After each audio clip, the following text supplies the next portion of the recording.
तो एग्जाम्पल 2 आप लोग देखो कि आप लोगों के पास क्या है। आपके पास ABC 3 पार्टनर हैं जिसका प्रॉफिट शेयरिंग रेशियो 2:2:1 है। तो आपको मालूम है कि जो भी प्रॉफिट या लॉस आएगा हमको 2:2:1 में डिस्ट्रीब्यूट करना पड़ेगा। ओके, आपके पास लायबिलिटीज़ है, आपके पास असेट है। ओके, कभी भी बैलेंस शीट आए आपको 4 चीज़ फाइंड आउट करनी है। कौन सी 4 चीज़? क्या आपके पास कैपिटल अकाउंट है या करंट अकाउंट है? सर कैपिटल अकाउंट है। कोई रिजर्व्स है? नो सर, कोई रिजर्व्स नहीं है। चलो, आपके पास रिजर्व्स नहीं है। फिर क्या कैश और बैंक है? यस सर, कैश और बैंक है। ओके, तो ये सारी चीज़ आपको पहले से देख लेनी है जब आपके पास बैलेंस शीट है। ओके, चलो, कभी भी यहाँ पे एडजस्टमेंट चालू नहीं करने हैं जब तक आपके 6 स्टेप फिनिश ना हो जाए। ओके, तो सबसे पहले हम 6 स्टेप फिनिश करते हैं। चलो, मैंने बोला था कॉलम्स ड्रॉ करके रखना। रेडी?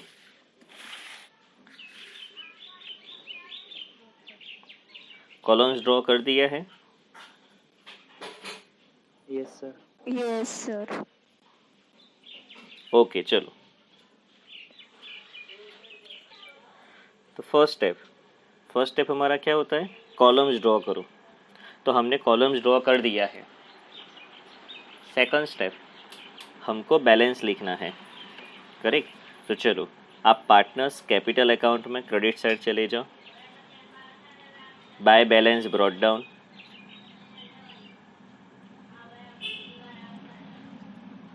अपने अपना कैपिटल अपने अपने कॉलम में लिखो।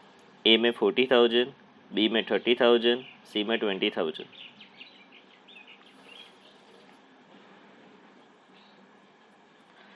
फिर आप लोग बैंक अकाउंट में डेबिट साइड चले जाओ। To balance brought down 20,000। To balance brought down 20,000।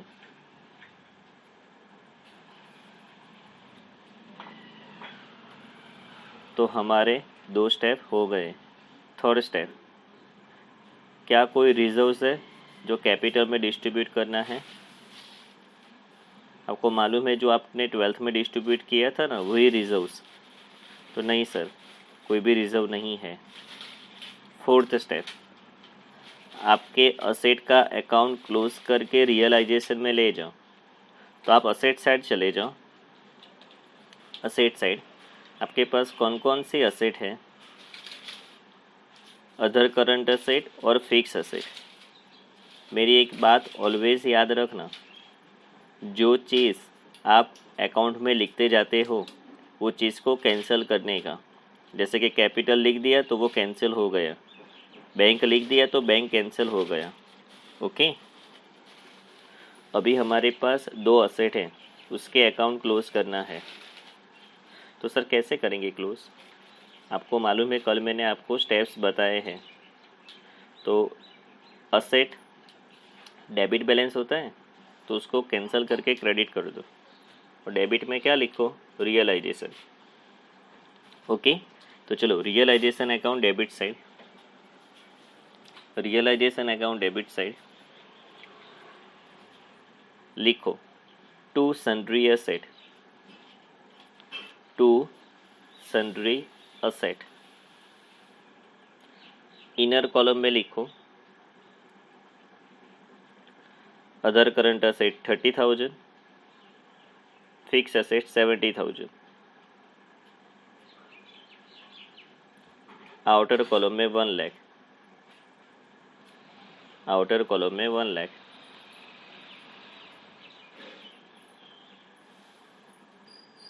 ये हो गया फोर्थ स्टेप।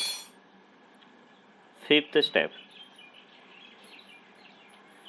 क्या असेट के सामने कोई रिजर्व्स है? नो सर, कोई बैड डेट रिजर्व, कोई इन्वेस्टमेंट फ्लक्चुएशन फंड, कुछ भी नहीं है। 6 नंबर का स्टेप, लायबिलिटी के अकाउंट को लोग क्लोज कर दो। हमारे पास लायबिलिटी में सिर्फ क्रेडिटर्स बचे हैं 30,000। ओके, कैंसिल करोगे तो वो डेबिट होंगे, creditors account debit to realisation. Okay, तो रियलाइजेशन अकाउंट में क्रेडिट साइड लिखो बाय क्रेडिटर्स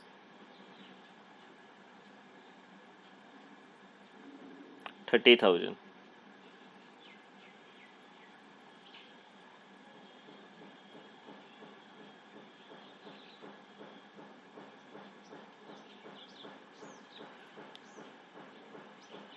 तो आपके 6 स्टेप फिनिश हो गए। 6 स्टेप फिनिश होने से क्या होता है स्टूडेंट्स, आपकी जो बैलेंस शीट है वो सारी कैंसिल हो जाती है। ओके, कोई भी चीज़ बचनी नहीं चाहिए बैलेंस शीट में। ओके, अब आपको एडजस्टमेंट पढ़ने हैं। चलो, it was decided to dissolve the firm on 31st March and C was appointed as in charge of realisation. तो 31st मार्च को हमने डिसोल्यूशन का डिसाइड कर दिया है, सी को अपॉइंट किया है कि तेरे को रियलाइजेशन करना है। He was to receive 5% on the amount realise from fix and current asset. चलो, सी ये जो काम करने वाला है तो उसका कुछ तो उसको फ़ायदा होना चाहिए। तो फिक्स असेट और करंट असेट की जो अमाउंट रियलाइज होगी, जितनी भी होगी उस पर 5% कमीशन देना है सी को। Okay, he was also to bear all expenses of realisation. कुछ भी रियलाइजेशन का एक्सपेंस होगा ये सी बेयर करेगा। Okay, the fix asset and the current asset were realized at 80,000 and 20,000 respectively. तो आप अपने फिक्स असेट और करंट असेट बेचने गए तो आपको 80,000 और 20,000 मिला। करेक्ट, तो आपको मालूम है कि असेट सोल्ड करने का स्टेप नंबर 7 है। Okay, the realisation expense amount to ₹2,000 which were paid by the firm. तो सी को अपॉइंट किया था कि भाई तेरे को ये रियलाइजेशन का एक्सपेंस बेयर करना है। करेक्ट, फिर भी पैसा किसने दिया, फर्म ने दिया। ओके, तो रियलाइजेशन एक्सपेंस का स्टेप नंबर 9 होता है। स्टेप्स मैंने आपको कल पढ़ाए हैं। करेक्ट, तो वो आपको याद रखने हैं। सारे एडजस्टमेंट की बात हो गई। उन्होंने किसकी बात नहीं की, क्रेडिटर्स। बैलेंस शीट में क्रेडिटर्स दिख रहा है बट नीचे एडजस्टमेंट में कुछ नहीं बोला है कि कितना देना है। तो मैंने आपको कल ही बताया था कि बुक वैल्यू तो देना ही पड़ेगा। ओके, चलो अब हम 1 बाय 1 सारे स्टेप फिनिश करते हैं। सबसे पहले स्टेप नंबर 7। स्टेप नंबर 7 क्या है कि आपकी असेट सोल्ड कर दो, या तो पैसा मिलेगा या तो पार्टनर ले जाएगा। हमारे एग्जाम्पल में पैसा मिल रहा है 80,000 और 20,000 दोनों मिला के हमको 1 लाख रुपीज़ मिल रहा है। ओके, क्या एंट्री पास करोगे, cash account debit to realisation account. Okay, चलो कैश अकाउंट में डेबिट साइड जाओ, to realisation account, to realisation account 1 lakh. तो कैश अकाउंट में डेबिट साइड जाके आपने क्या लिखा, टू रियलाइजेशन अकाउंट 1 लाख। अब आपको रियलाइजेशन अकाउंट में जाना है, credit side.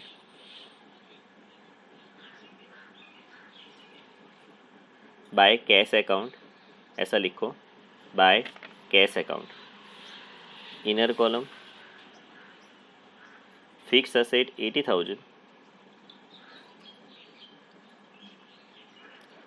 Other current asset 20,000,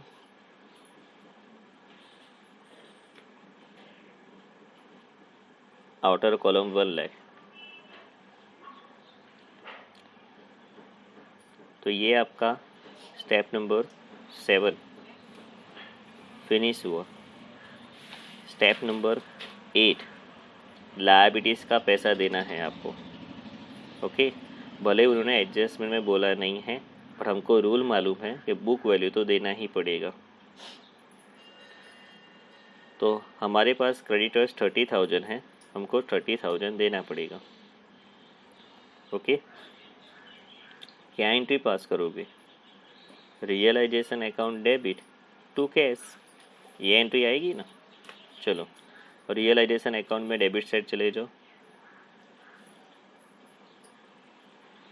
लिखो टू कैश,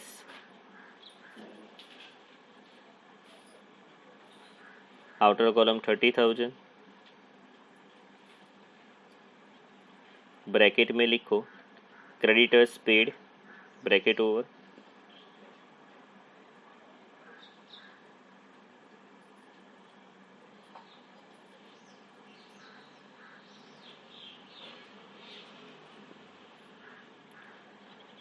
कैश अकाउंट में credit side by realisation account 30,000।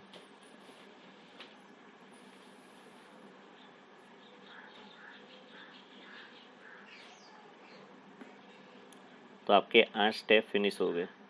9th, realisation. ये एग्जाम्पल में बोला था कि रियलाइजेशन एक्सपेंस सी बेयर करेगा, करेक्ट, बट उसके पास पैसा नहीं है और पे किया फर्म ने, ओके, 2,000 रुपये। तो उसकी क्या एंट्री आएगी? यहाँ पे एंट्री क्या आएगी मालूम? ये एक्सपेंस आपका नहीं था, ये एक्सपेंस पार्टनर्स का था। सबसे पहले तो उसके पास पैसा नहीं था और फर्म ने दे दिया, तो फर्म के पास से कैश गया, तो कैश अकाउंट क्रेडिट, ये सही है। बट डेबिट में रियलाइजेशन नहीं लिख सकता क्योंकि ये मेरा एक्सपेंस नहीं था, ये एक्सपेंस किसका था? पार्टनर का था। Okay, so C's capital account debit to cash account, ये एंट्री आएगी। ओके, चलो सी के कैपिटल अकाउंट में डेबिट साइड चले जाओ,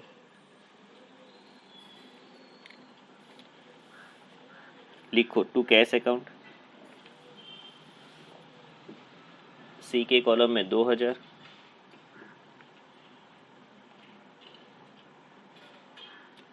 ए और बी में dash,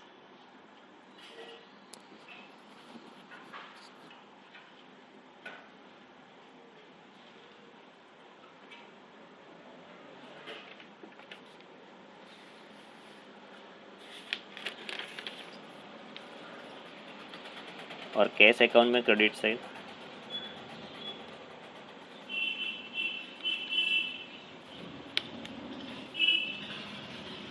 bye C's capital account 2,000,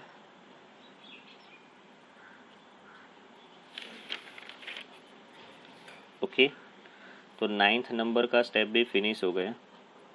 now 10th, partners loan. हमारे एग्जाम्पल में तो है नहीं। Step number 11, realisation account close कर दो। आप लोग रियलाइजेशन अकाउंट का टोटल कर लो, डेबिट साइड का ज़्यादा आएगा, क्रेडिट पे डिफरेंस आएगा, फाइंड आउट करो।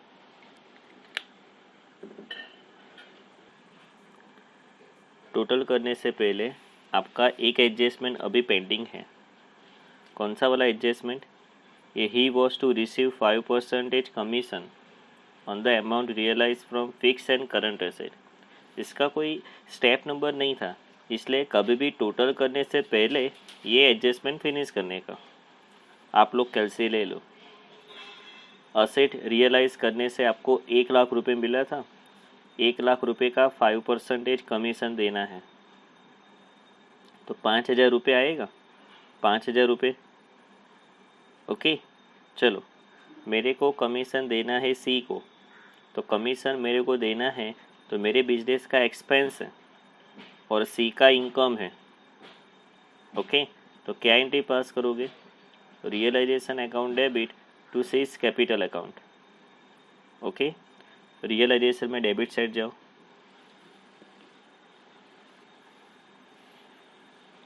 टू सीज कैपिटल अकाउंट 5,000 रुपये,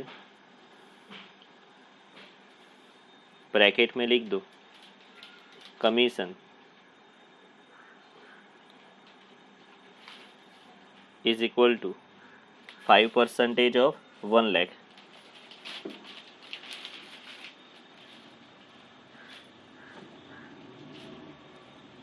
सी के कैपिटल अकाउंट में क्रेडिट साइड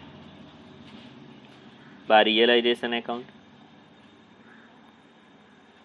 सी के कॉलम में लिखो 5,000, बाकी सब में डैश।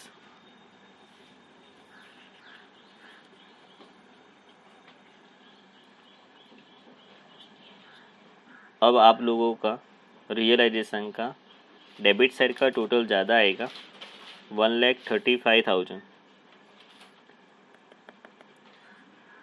वही टोटल आपको क्रेडिट में लिखना है 1,35,000।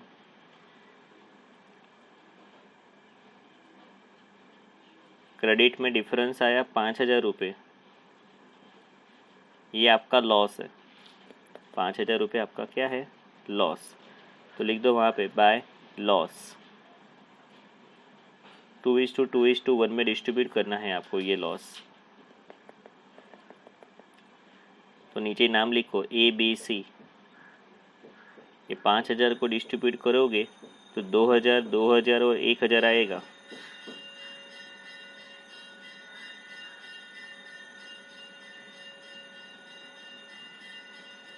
ये हो गया आपका स्टेप नंबर 11।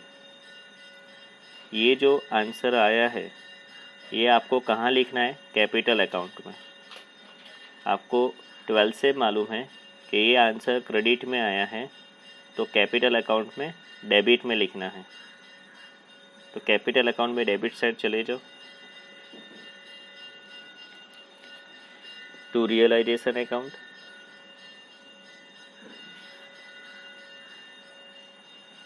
दो हजार, 2,000, 1,000।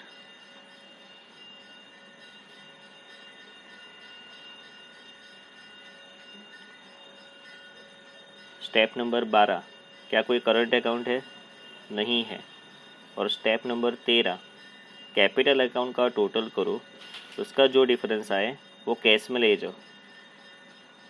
चलो कैपिटल अकाउंट का टोटल करते हैं। क्रेडिट साइड का टोटल है 40,000, वही डेबिट में लिखो। डिफरेंस आया 38,000।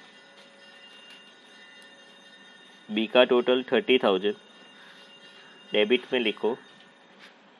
डिफरेंस आया 28,000। सी का टोटल 25,000, डेबिट में लिखो।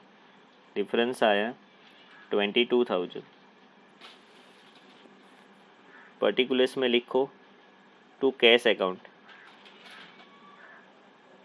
Balancing figure. तो ये आपका डिफरेंस जो है वो आपको कैश में ले जाना है। कैश अकाउंट में क्रेडिट साइड जाओ, तीनों के नाम, तीनों की अमाउंट लिख दो। By A's capital account 38,000, by B's capital account 28,000 और by C's capital account 22,000। Cash account में क्रेडिट साइड लिख दिया।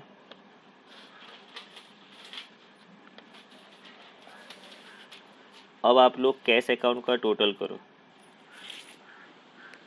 आपका कैश अकाउंट टैली होना चाहिए 1,20,000 से।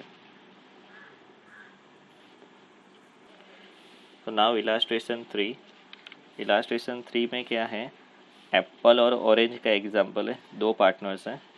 हमारे एग्जाम्पल में कैपिटल है, रिजर्व है एक, फिर कैश इन हैंड और कैश एट बैंक दोनों है हमारे पास। ओके, सिर्फ इतना है, बिना कोई एडजस्टमेंट पड़े। मैंने आपको क्या सिखाया? सबसे पहले 6 स्टेप फिनिश कर देते हैं। ओके, तो देखो सॉल्यूशंस दिया ही है। आपको क्या करना है? रियलाइजेशन अकाउंट, कैपिटल अकाउंट और cash account. Okay, 3 account open करने हैं क्योंकि पार्टनर्स लोन है नहीं और करंट अकाउंट है नहीं। ओके। सेकंड स्टेप, बैलेंस लिख दो। जैसे कि कैपिटल अकाउंट का बैलेंस क्रेडिट साइड पे जाके चेक कर दो। कैपिटल अकाउंट में बाय बैलेंस ब्रॉट डाउन लिखा है 5 लाख, तुरंत बैलेंस शीट में जाके कैंसिल कर देने का। फिर cash in hand, cash at bank, जो असेट साइड सबसे लास्ट दो है पिकअप करो। कैश अकाउंट में डेबिट में लिखा है टू बैलेंस ब्रॉट डाउन, तुरंत उसको कैंसिल कर दो। तो आपके 2 स्टेप हो गए। थर्ड स्टेप, रिजर्व को कैपिटल में डिस्ट्रीब्यूट कर दो। आपके पास एक रिजर्व फंड था 3 लाख रुपए। एक शॉर्टकट टेक्निक बताता हूँ। आपका रिजर्व फंड आपको लेफ्ट साइड दिख रहा है, तो कैपिटल अकाउंट में राइट साइड लिखने का। अभी आपको लेफ्ट साइड दिख रहा है ना, तो कैपिटल अकाउंट में राइट साइड लिखने का। ओके। और प्रॉफिट शेयरिंग रेशियो में डिस्ट्रीब्यूट कर दो। ये एग्जांपल में प्रॉफिट शेयरिंग रेशियो नहीं दिया है, तो 1:1, date is 1.5 lakh.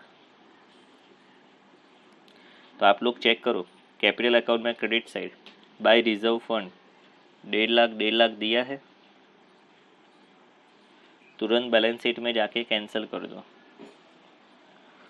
Fourth step, asset के अकाउंट क्लोज कर दो। कैलसी पिकअप कर लो। Goodwill 1,20,000, land 1,35,000, machinery 6 lakh, investment 3 lakh, building 4.5 lakh, debtors याद रखो, डेटर्स 6 लाख लेना है आपको, स्टॉक 1.5 लाख। ओके। 23,55,000 आपका टोटल हुआ। ओके। ये सारी एसेट आपकी डेबिट है। अभी क्या हो जाएगी, क्रेडिट हो जाएगी। और डेबिट में क्या लिखोगे, रियलाइजेशन। आप रियलाइजेशन अकाउंट डेबिट साइड जाके चेक करो, लिखा है टू सन्ड्री एसेट। आपके कैलसी में जितने भी नाम है फिगर्स, ये सारी इनर कॉलम में लिखा है और आउटर कॉलम में आ गया 23,55,000। सब को कैंसिल कर दो बैलेंस शीट में जाके। ओके। नेक्स्ट 5 नंबर का स्टेप, असेट के सामने कोई रिजर्व्स है? हाँ सर है। जैसे कि डेटर्स में है बैड डेट रिजर्व, और इन्वेस्टमेंट के सामने इन्वेस्टमेंट फ्लक्चुएशन फंड, ये 2 रिजर्व्स है। Okay. Reserve always credit balance होता है, हमको डेबिट लिखना होता है, और क्रेडिट क्या लिखेंगे, रियलाइजेशन। क्योंकि आपके पास जो 6 स्टेप है, आपको क्या करना है, अकाउंट क्लोज करके रियलाइजेशन में ले जाना है। तो जिसका जो बैलेंस होता है उसको रिवर्स कर, बाकी का रियलाइजेशन में लिख। तो बेटेब रिजर्व और investment fluctuation fund credit balance होता है, तो उसको डेबिट लिख, तो वह कैंसिल हो जाएगा। और दूसरी इफेक्ट रियलाइजेशन में जानी चाहिए। आप लोग रियलाइजेशन में चेक करो, बेड डेब रिजर्व दिख रहा है 60,000, और इन्वेस्टमेंट फ्लक्चुएशन फंड आपको इनर कॉलम में दिखता होगा 60,000 उसके नीचे। क्योंकि ये स्टेप्स मेरे हैं, मैं आपको पढ़ाता हूँ, मैं ये लोगों को नहीं पढ़ाता। हाँ, इस वजह से आपको दोनों आउटर कॉलम में लिखना है। ओके। चलो, तो ये दोनों कैंसिल हो जाएगा। नाउ 6th स्टेप, आपको अपनी लायबिलिटी अकाउंट क्लोज करना है। तो लायबिलिटी में कौन है आपके पास, Mrs Apple loan, Mrs Orange loan, creditors और बिल्स पेएबल, इतने लोग हैं। ये सबका क्रेडिट बैलेंस है, आपको डेबिट लिखना है, और क्रेडिट क्या लिखना है, रियलाइजेशन। तो आप लोग चेक कर लो, realisation account credit side by sundry liability, inner column में लिखा है ये सब कुछ, टोटल करके आउटर कॉलम में लिख दो, और ये सब कैंसिल कर दो।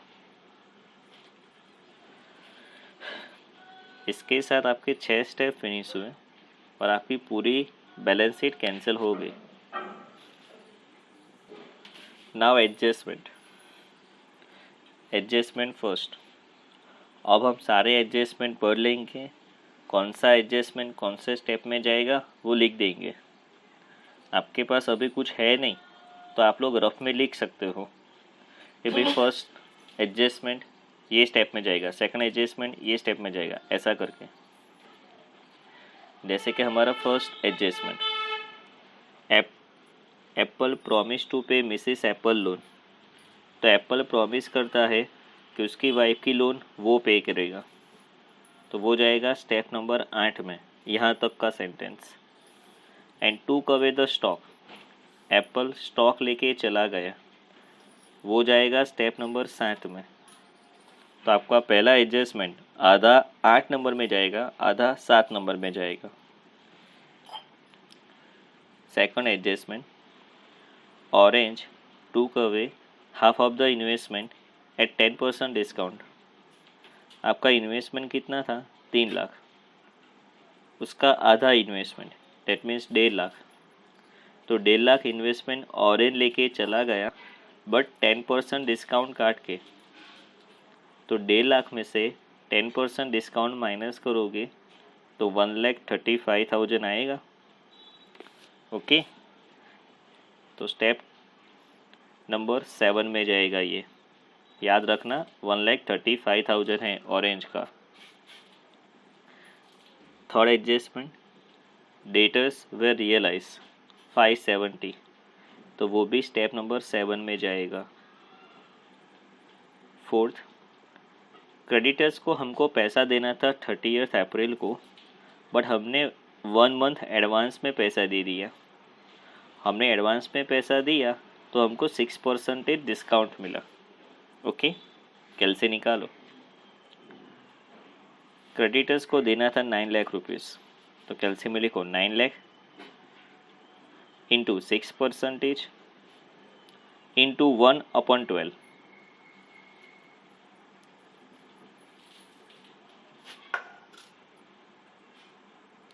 तो आपको 4,500 दिख रहा है कैलसी में?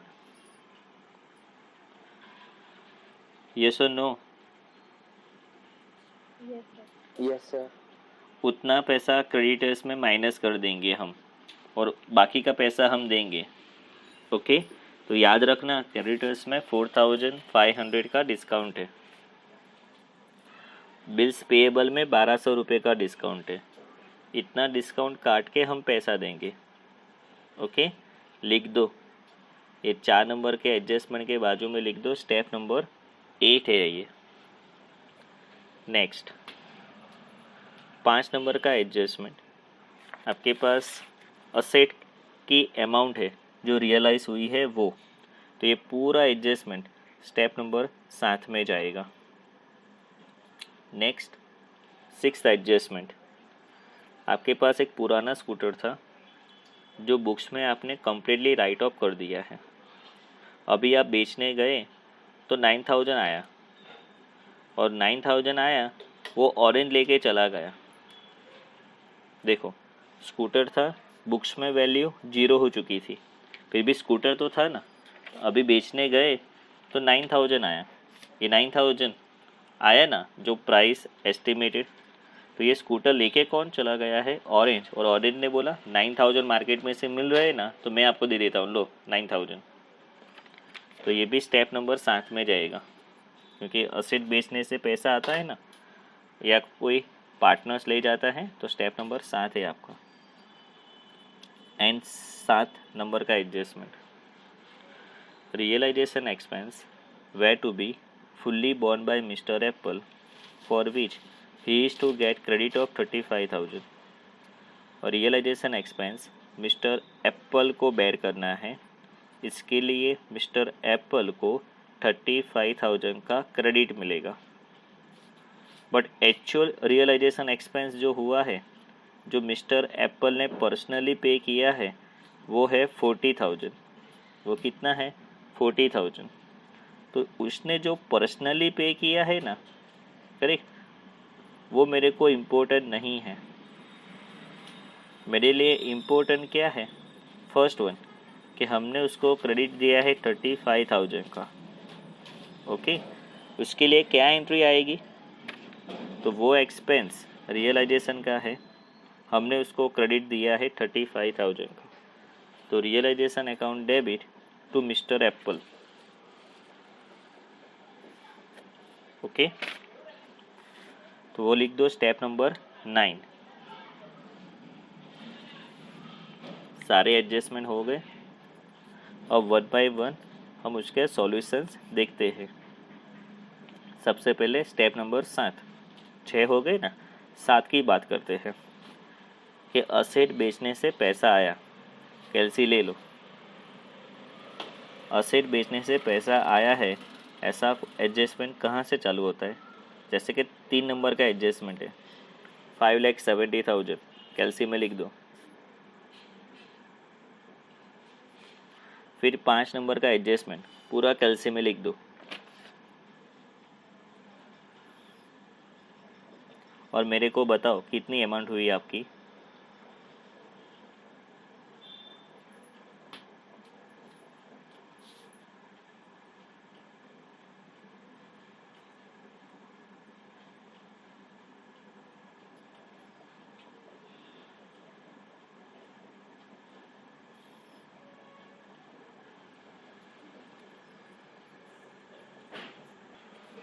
$29,85,000 आपका टोटल आया।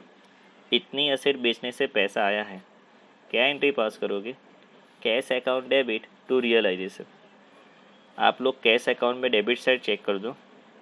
टू रियलाइजेशन अकाउंट लिखा है 29,85,000, और रियलाइजेशन अकाउंट में क्रेडिट साइड चेक कर लो, लिखा है 29,85,000।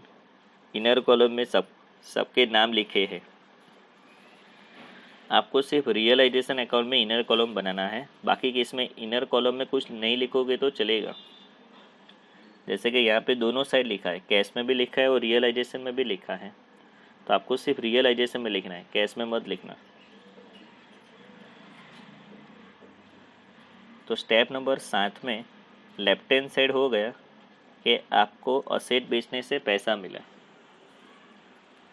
राइट हैंड साइड ऐसा कोई असेट है जो पार्टनर लेके चला गया, तो फर्स्ट एडजस्टमेंट वो एप्पल स्टॉक लेके चला गया है 1,20,000 का, तो क्या एंट्री पास करोगे? Apple account debit to realisation. Check करो एप्पल कैपिटल अकाउंट में डेबिट है 1,20,000, सामने वाले का नाम टू रियलाइजेशन स्टॉक, और रियलाइजेशन अकाउंट में credit side by Apple capital account, bracket में लिखा है स्टॉक 1,20,000। ओके, फिर सेकंड एडजस्टमेंट था कि ऑरेंज इन्वेस्टमेंट लेके चला गया है, हमने फाइंड आउट करके रखा है 1,35,000। ओके, और दूसरा 6 नंबर का एडजस्टमेंट कि ऑरेंज स्कूटर लेके भी चला गया है 9,000 का, तो 1,35,000 और 9,000 दोनों मिला के 1,44,000 होते हैं। इतना असेट ऑरेंज लेके चला गया, तो ऑरेंज अकाउंट डेबिट चेक करो कैपिटल अकाउंट में, ऑरेंज डेबिट है 1,44,000 से, ब्रैकेट में लिखा है टू रियलाइजेशन अकाउंट, ब्रैकेट में investment and scooter, realisation account credit side by Orange capital account. आपको ये दोनों अमाउंट इनर कॉलम में लिखना है, इन्वेस्टमेंट 135, स्कूटर 9,000, और आउटर कॉलम में सिर्फ 1,44,000 दिखना चाहिए। हाँ, गलती से अभी आपको 1,35,000 आउटर कॉलम में दिख रहे, वो इनर कॉलम में आना चाहिए। ओके, चलो अब कोई बाकी है स्टेप नंबर 7 में जाने वाली चीज़? No sir. ओके, एक बार आपको डेबिट साइड असेट कितनी है और क्रेडिट साइड असेट कितनी लिखी चेक कर लो। डेबिट साइड कितनी है? 1 2 3 4 5 6 7 जन है। क्रेडिट साइड भी 7 जन की बात हुई, चेक कर लो।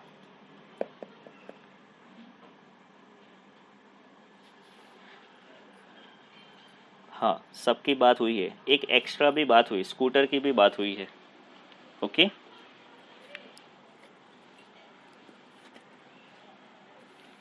तो कोई दिक्कत की बात नहीं है। नेक्स्ट, स्टेप नंबर 8, लायबिलिटी का पैसा दे दो। तो लायबिलिटी का पैसा देना है तो हमने सोच के रखा है कि क्रेडिटर्स में 4500 कम देंगे, बिल्स पेएबल में 1200 रुपये कम देंगे।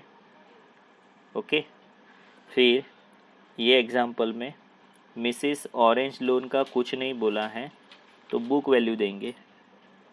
ओके, चलो, तो क्या एंट्री पास करोगे? Realisation account debit to cash. Okay, आप लोग रियलाइजेशन में डेबिट साइड चेक कर लो। क्रेडिटर्स, आपके पास 9 लाख रुपए थे, 4500 डिस्काउंट माइनस करोगे तो 8,95,500 आएगा। ऐसे ही बिल्स पेएबल में आपके पास 2,40,000 रुपये थे, 1200 माइनस करोगे 238,800 आएगा। और मिसिस ऑरेंज लोन 3 लाख रुपये था, कुछ नहीं दिया था एडजस्टमेंट में, तो बुक वैल्यू दे दिया 3 लाख, टोटल हुआ 14,34,300। रियलाइजेशन अकाउंट में डेबिट, कैश अकाउंट में क्रेडिट। चेक करो कैश अकाउंट में क्रेडिट है। ओके, ये भी स्टेप नंबर 8 में लेफ्ट साइड हो गया, राइट साइड। ऐसी कोई लायबिलिटी है जो पार्टनर पे करेगा? Yes, Mrs Apple loan, Apple pay करने वाला था ना, तो realisation account debit to Apple. Check कर लो, realisation account debit side to Apple's capital, लिखा है 1.5 लाख रुपये, ब्रैकेट में लिखा है Mrs Apple loan. Capital account में क्रेडिट साइड जाके चेक कर दो, एप्पल में लिखा है 1.5 लाख।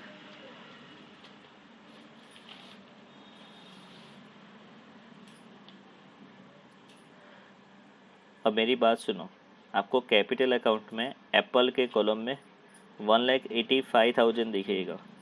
ये लोग क्या करते, उनको एक एंट्री 2 बार ना करनी पड़े, करेक्ट, इस वजह से ये लोग कंबाइन कर लेते हैं। ओके, तो ये लोगों ने क्या किया, स्टेप नंबर 8 और स्टेप नंबर 9 दोनों कंबाइन करके लिख दिया है। हम लोग सेपरेट लिखेंगे। ओके, तो आपको 150 लिखना है वहाँ पे, ऐसा सोचो। अभी कोई बाकी है, कोई लायबिलिटी? आप देख सकते हो कि रियलाइजेशन अकाउंट क्रेडिट साइड 4 जन हैं, तो डेबिट साइड भी 4 जन हो चुके हैं। Okay, step number 9, realisation expense.